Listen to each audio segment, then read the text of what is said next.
What's the meaning of anthology?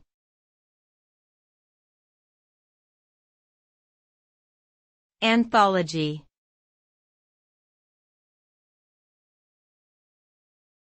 Anthology.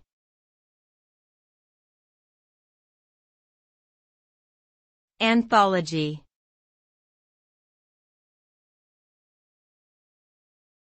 Anthology.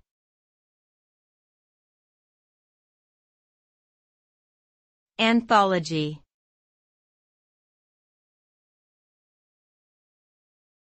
An anthology is a collection of literary works, such as poems, short stories, or essays, compiled into one publication. It typically focuses on a specific theme, genre, or time period, and includes contributions from multiple authors. Anthologies provide readers with a diverse selection of works that showcase different styles and perspectives. They are often used in academic settings to introduce students to various writers and literary traditions.